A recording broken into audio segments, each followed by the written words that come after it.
Okay. Christmas afternoon in my family growing up were spent playing games like Jenga. How many of you have played Jenga before? A few of you. So you might know the game. You start with this kind of stable, tower of blocks, and then you're meant to move one, often really just with one hand. You're not meant to be touching the tower and assemble them. And obviously, as you go, the tower gets a little bit more unstable. Do you want to see how many I can do? Maybe like 20 seconds, maybe out loud, count 20 seconds, and I'll see how many I can do, and hopefully the tower still stays up during that time, but you get a bit of an idea. Ready? You'll need a count, though. Okay. Oh, yucks.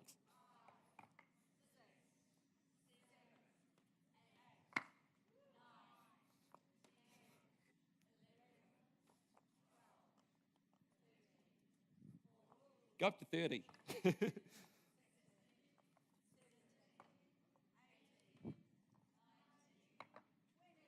Another 10.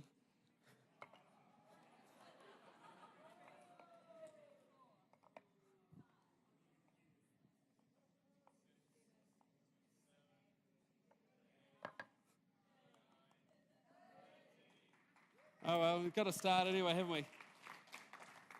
And the whole thing about the tower, particularly as it gets really big, is it starts to wobble, right? It begins really stable, but over time, it eventually gets to that point where it just gets really wobbly and eventually will collapse. Forrest Gump said, life is like a box of chocolates. You never know what you're going to get. I wonder if life sometimes is a lot more like a game of Jenga. Because there's all these blocks. They all get moved around. And each move we make causes some instability. I Googled the biggest threats facing us in 2017. It brought up quite a list.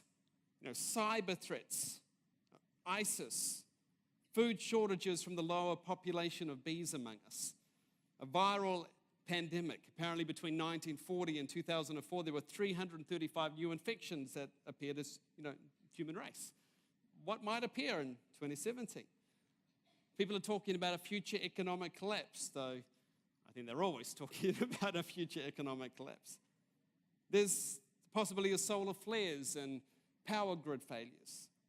Politically, what's going to happen in the Middle East? How will a Trump presidency affect the world? What will a New Zealand election look like? Then there's natural disasters like earthquakes.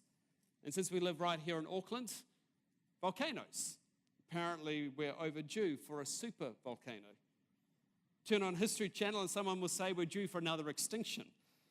Aren't you glad you came this morning? Aren't you feeling much better about the year ahead? Thinking about any one of those threats can be really destabilizing, can't it? Because any one of those things can topple us. Many of those things are out there, but there's also things that are kind of in here a lot closer. Each one of these things in our lives start to, cause a bit more instability. You think of kids. Growing up, you found that there were kids that had a kind disposition. And now, your child starts to become more like a monster at different times in their life. It might be in your marriage that you fear what might happen when the next argument or next disagreement breaks out. You once thought you knew your spouse, and you start to see that they're actually quite different from you. And it starts to cause a little bit of instability in relationships, doesn't it?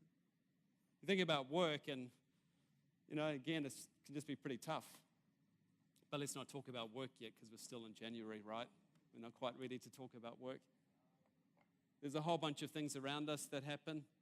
There's health challenges, always on the horizon. There's a lot of things that can happen.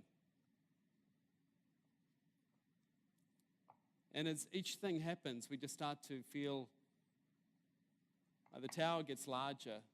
We seem to be juggling a whole bunch more things. We're just wondering if it's going to tumble at some point. Is that how you feel? You have aging parents, feel the aging effects in your own life. It's the unknown. A few weeks ago, I had you write down different prayer cards for me to be able to pray over these weeks about different challenges you're going through. Some of you are carrying really heavy weights. And there is a sense where your life is kind of just out of whack, and it's just starts to sway, and it just feels like it's on the cusp of collapse. Some of you, as you begin this year, begin with a tower that looks pretty solid. But some of you begin this year with several blocks that are out of place, and the tower already looks pretty shaky. All of us know what it feels like to be on the cusp of collapse. 6 years ago, I remember sitting down with a friend during the first week of the new year. He had just recently turned 50. We were getting together for a coffee and just talking about church stuff and the year ahead. And over the course of the conversation, he alluded to a sore head that he was experiencing. And I mentioned that he should probably have it checked out. That would probably be nothing. After all, he was in remission. We continued the conversation, just chatting about future dreams, thinking nothing at all about it. But it turned out it was something. It was his melanoma returning. And 4 years later, I conducted his funeral. I still remember his wife, now a widow, his 3 children without their dad, his son that just got married 2 weeks ago. His dad wasn't there among them. What do you do when your life feels on the cusp of collapse? Relax. Jonathan, you obviously have never been on the cusp of collapse, because if you had been there before, you would know that the very last thing you could ever do is to relax. But it's not what I'm telling you, it's what God has to say right here in his word. In Psalm 46, verse 10, he says, "Be still and know that I am God." I always thought this verse meant to stop being antsy. I had the impression that that's what God was telling us to do until I understood the Hebrew text. To be still literally means to relax. The word's graphic in its metaphors. It means to let go, to let your arms be at your side. Metaphorically, we want to use our hands to control and to push the right buttons and to defend ourselves when necessary. Think how vulnerable you are when your arms are right at your side. You drop your arms, you cease striving, you relax. This is what God has to say. So when you're sitting there and you're watching your life sway, it all seems impossible. It even seems a bit insensitive. But thankfully, God doesn't just say, be still, relax. He describes how to do this. Be still and know. There's something we need to know that will deal with the rising stress and anxiety we can feel in our lives, particularly as we come into a new year. It's interesting that our first response to difficulty is emotive. Many times our emotional responses tend to drive the engines of our actions and our reactions. God says we need to respond by what we know to be true. He calls for a cognitive response. This cognitive response affects the way we will feel. My favorite sporting moment is in 2011 for the Rugby World Cup. Who could ever forget that? The All Blacks versus France playing at Eden Park right here in Auckland. And I was in a hall with about 150 people eagerly watching. The night started with a lot of noise, a lot of anticipation for the night, a lot of cheering, and progressively over those 80 minutes, the cheering got less and less, and it just got quieter and quieter and quieter in the room. And in those final moments, the All Blacks were just 1 point ahead, 8-7. Would France steal a victory from us once again? All it would take is for France to get a simple penalty. We watched the All Blacks defend 15 phases. The tension in the room was palpable. We watched every second count down. My fingernails were like etched into my skin. Finally, the 80-minute mark came, the ball was kicked out, the whistle went, and we just cheered away. Phew, we won. I watched those final moments this past week. But this time, I didn't have a knot in my stomach. I leaned back on the couch. I had my feet up. There were no nails etched into my skin. It was the same game, same phases, same everything. what made the difference is something I knew. I knew the outcome. Now, at this stage, you might be thinking, well, if God tells me the outcomes of my crisis, I might relax too. But God doesn't tend to do that, does he? The psalmist is not saying, though, that we can be still because we know how it's going to work out. It says we can be still because we know the God who will work it out. Apparently, knowing God is better than knowing the outcome. Relax, God says, because you can know that I am God. So what is it that we can know about God from the psalm that is solid and real, that can hold you up when everything around you is on the cusp of collapse? The rest of Psalm 46 provides two pictures, two sketches that provide that stability. The first picture is of God as a refuge, a secure shelter. With a burst of confidence, the psalmist begins. God is our refuge and strength, always ready to help in times of trouble. So we will not fear when earthquakes come and the mountains crumble into the sea. Let the oceans roar and foam. Let the mountains tremble at the waters surge. The psalmist looks around at all these environmental and natural dangers. The earth is shaking, rock-solid mountains are crumbling, oceans are roaring and foaming, natural disasters are everywhere. It's like the whole world has gone berserk. And amidst all that, the psalmist calls out, he's like, bring it on. Bring it on. Let the oceans roar. Let the mountains tremble. I mean, has he gone insane? But the psalmist says we can relax with whatever goes on around us because we know what's true about God.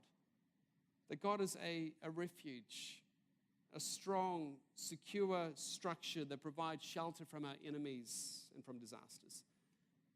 This picture is used figuratively to describe God, the strong tower, solid, immovable, safe, the place to run, to hide.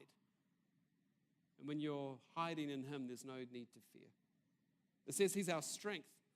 In other words, he's the one that provides enablement. He gives courage when you're crumbling on the inside. God, the text goes on to say, is always ready to help in times of trouble. Another translation says, God is an ever-present helper to us. In other words, he is Emmanuel, God with us. We hear the word Emmanuel at Christmas. I wonder if we incorrectly think of it as kind of just something true of Christmas. Christmas time, Emmanuel, God with us, but the rest of the year, not so much. And yet the psalmist is saying that God is with us always, continually, always Emmanuel. When you're weakened by fear, we need to know that this God floods into our lives with grace and strength and courage in the midst of all the swaying. Another psalm says, it is better to take refuge in the Lord than to trust in people. It's possible to run after so many other things for our protection, our safety, our refuge. You might think of our family name that will protect you. You might think of your savings that might bail you out. You might think that your charisma might change the situation. You might think that others will shelter you. But they're not robust enough. The psalmist says, when the world is in chaos, what you need is to cling to a God who will always be your strong, secure refuge. 2017 marks the 500th anniversary of the Reformation. 31st of October 1517 is the date that Martin Luther is said to have gone to All Saints Church in Wittenberg and nailed on the door his 95 thesis opposing the religious abuses of the day, like selling of indulgences. We'll celebrate the 500 years of Reformation later in this year. Exactly 10 years after this was the most difficult in Luther's life. He experienced a dizzy spell in the midst of a sermon on the 22nd of April. He stopped preaching, fearing for his life. On the 6th of July, while having dinner with his family and friends, he felt this buzzing in his ear and he lay down, convinced that his life was about to end. Heart problems, debilitating discouragement set in. Then on top of this, around this mark, the dreaded Black Plague had entered Germany and had spread into Wittenberg. Many people fled, fearing for their lives. Yet Luther and his wife Katie remained, believing it was still their duty, regardless of what was going on in their own lives, to care for the sick and the dying. Although Katie was pregnant with their second child, Luther's house was transformed into a hospital and a place where they watched many of their friends die. Then without warning, Luther's 1-year-old son, Hans, became desperately ill. with death surrounding him on every side. Luther was driven to find refuge in God like never before. Psalm 46 became the strength of his soul. He put some of these words into a hymn that some of you will know. A mighty fortress is our God, a bulwark never failing. Our helper he amidst the flood of mortal ills prevailing. For still our ancient foe doth seek to work us woe. His craft and power are great and armed with cruel hate. On earth is not his equal. The same way Psalm 46 has been my go-to psalm. If you've had a card or a call from me in the midst of being on the cusp of collapse, you might find a reference to Psalm 46 on it somewhere. And it's been good for me to come back to this very week. You know, some of you talk about my energy and my excitement, and I am excited about what the Spirit of God is doing among us. But I find that my mind darts to and from, the fears of the future, the what-ifs that can happen in my life. I've needed to reflect on this psalm just this last week in order to provide peace and stillness as I think about 2017. This reminder that even though we can be on the cusp of collapse, we can relax knowing that He is God. And the first sketch we see is of God as a secure shelter. There's another picture here that we're meant to know. God as this invincible warrior. Many of us don't think of God in terms of military imagery, but since Israel was always under attack by foreign nations, they picture the Lord as this mighty warrior who could both defend and vindicate them. He is, as the verse says, the Lord of heaven's armies. It's a description used like 500 times throughout the Bible, so it's used a lot. The first picture, it had in mind the natural calamities around us. This picture has in mind the warring enemies around us. Think of the threat of terrorism. Think of the person who has it in for you. Think of the bully you study or work with. Now listen to what the psalmist says. The nations are in chaos and their kingdoms crumble. God's voice thunders and the earth melts. The Lord of heaven's armies is here among us. The God of Israel is our fortress. It's like God yelling out to the threat, hey! And the threat just immediately ceases, just like that. I mean, whatever the threat is, just cowers before our invincible warrior God. And then the psalmist steps in and draws our attention to the future, that what God will do to our enemies. It says, come, see the glorious works of the Lord. See how He brings destruction upon the world. He causes wars to end throughout the earth. He breaks the bow, snaps the spear. He burns the shields with fire. I mean, these were the things that Israel was afraid of at the times, the bows, the spears, the wars. We have equivalent tools and disposal of people who would want to hurt us today. I don't need to list what they are. We all know what they are well. But our invincible warrior deals with each of these weapons and the people who use them against us. And so the psalm finishes. Be still and know that I am God. I will be honored by every nation. I will be honored throughout the world. The Lord of heaven's armies is here among us. The God of Israel is our fortress. Many scholars suggest that Psalm 46 was written among the events of 2 Chronicles chapter 20.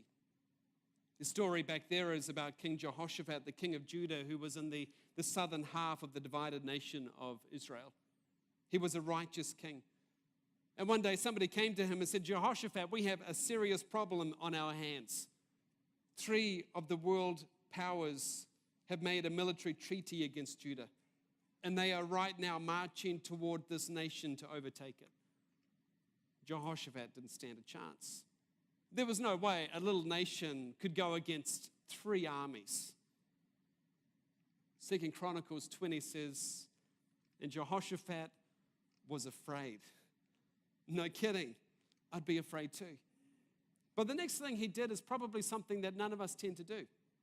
It says, he turned his face to the Lord, his only hope, his only help. He was choosing to face this crisis with God.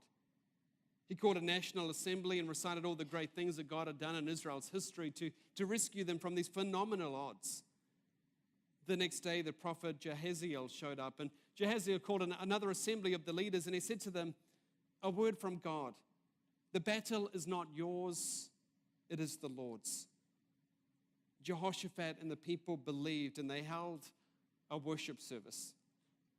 We normally say, well, we'll worship God when God gets us out of the trouble. But they were singing praises to God when the three armies are still marching against them. I mean, when was the last time, right in the midst of your difficulty, when everything's swaying, that praises flow from your lips? And the Jehoshaphat called them to a tough obedience. He said, tomorrow morning you have to marshal the military together and go against these armies, take your positions, and then stand still and watch the Lord's victory. Faithful obedience on the cusp of collapse might not be easy. It wasn't easy for Jehoshaphat, but Jahaziel said, do not fear because God is with you. So the next morning, Jehoshaphat obeyed. He gathered the military troops, and then he did something off the screen in terms of military strategy. He put the musicians first. Musicians. I mean, they're not soldiers. They don't even look like soldiers. I mean, no offense to Tyler and the worship team, but you don't tend to put musicians first. I mean, but he places them first because he wants the whole military singing praises to Israel's God. When was the last time the praises of God led you into the very situation where everything looked ready to fall? They came to the valley where the three armies were encamped. And to their shock, get this, every single one of their enemies was already dead, slain. The night before, God sent pirating groups to pillage the armies while they slept. The armies got confused, thinking they were being attacked by Judah. They ripped out their weapons, they killed one another. The Bible says not one of them remained alive. Remember the words of the prophet, the battle is not yours, it is the Lord's. Too right. I mean, that story may well be the background to this psalm. When everything in life looked like it was about to fall, the people could relax, they could be still because they had God as an invincible warrior. It's the reason we can be still, knowing that God is God, a secure refuge and an invincible warrior. In fact, both of these ideas come through in achaism. Remember, achaism was the way the ancients used to write. It's like the meat in a sandwich, a form of bracketing. So everything in the psalm comes down to the central point where the thrust of the story, the part we're meant to take away with us and remember, comes through in verse 7. But the Lord of heaven's armies is here among us. The God of Israel is our fortress. Emmanuel, God is with us. The God that is with us is both this invincible warrior and secure refuge or fortress. So when your life is swaying, when the very ground you stand on seems to be moving, when your heart is racing, when your mind is confused, when you're on the cusp of collapse, relax. Know that God is a secure refuge and an invincible warrior. This is the God who desires to journey with us during 2017. In every single conversation, every argument, every event, holiday, adventure, challenge, and opportunity, He wants to do life with us. He is present in our homes, our work, and our neighborhoods. He is available at the beach, the cabin, and the cafe, and in the traffic gridlock, the cubicle, and the city. Doing life with God means that you do not need to fear whatever might happen in 2017. So as you look at the year ahead, it may be that you're juggling all these various blocks and it's all getting a little out of kilter. Or perhaps right now your tower looks pretty stable, but there are just some unexpected movements on the horizon. Whatever shaky moments might come in 2017, the psalm says, relax. Be still. Know that He is God, a secure refuge, an invincible warrior. And perhaps you find yourself on the fence with God. Kind of in, kind of not. Why not jump fully in as we begin 2017? And why not recommit yourself to do life with this God right from day one? Are you willing to say, Lord, I need you as my refuge and my defender? As I begin 2017, I don't want to trust in myself or in other things for my protection and security and help. I choose to believe that you, God, are present with me. Whatever might happen this year, I believe that you are my refuge and my warrior. You know, I have a tradition that the very first Sunday I lead, every meeting I lead as I kick off the year, I like to kneel and invite others to do so. It's a tangible way of reminding me that I need God. And if you would like to kneel with me as I pray, please do so.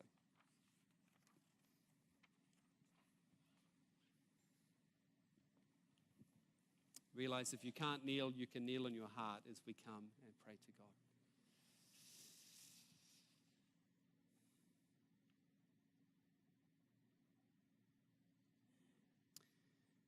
Jesus, kneeling here, I remember the way you commandeered a storm with just 3 words.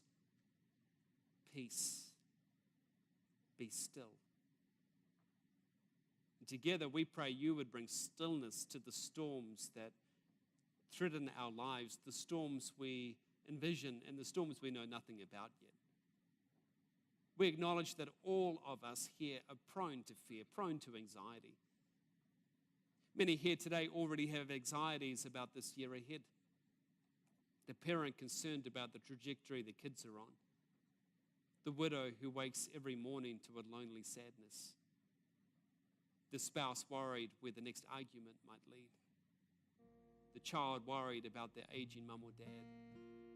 The employer concerned about staff issues.